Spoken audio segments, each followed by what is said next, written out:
हे गुरुवर, सम्यक दृष्टि के 7 भय नहीं होते हैं। ईलोक भय, परलोक भय, वेदना भय, मरण भय, अरक्षा भय, अगुप्ती भय, आकस्मिक भय। मेरी शंका यह है कि ये ग्रस्त सम्यक दृष्टि के ये संभव हैं? यदि हैं तो उनको उदाहरण सहित समझाइए। बहुत अच्छा सवाल है। देखिए, सामान्य रूप से कथन किया जाता है कि सम्यक दृष्टि का जीवन भय मुक्त होता है, होता भी है, लेकिन ऐसा नहीं है कि एक आम गृहस्थ पूरी तरह निर्भय हो। 2 शब्द हैं, एक भय होना और दूसरा भयातुर होना। सामान्य भय तो सम्यक दृष्टि के अंदर भी होगा, लेकिन वो भयातुर नहीं होगा।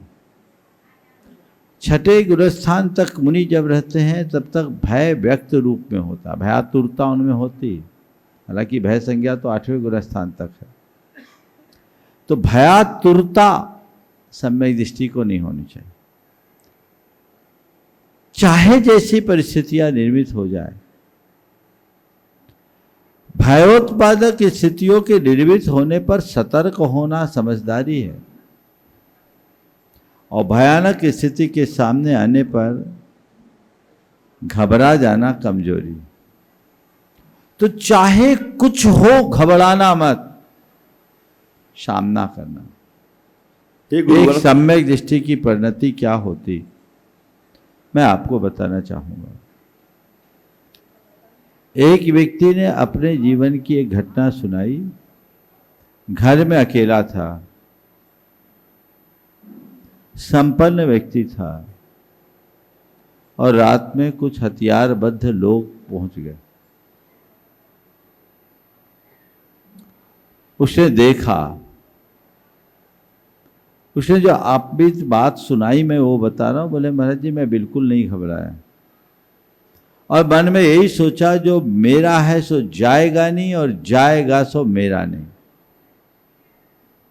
और मैंने देखा कि ये सब हथियारबद्ध लोग हैं। यदि मैं अभी कोई प्रतिक्रिया करता हूं तो ये मेरे लिए घातक भी बन सकता है।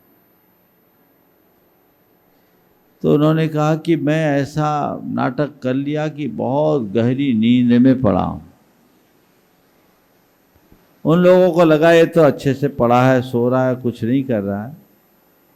महाराज जी, उनने पूरा घर छाना,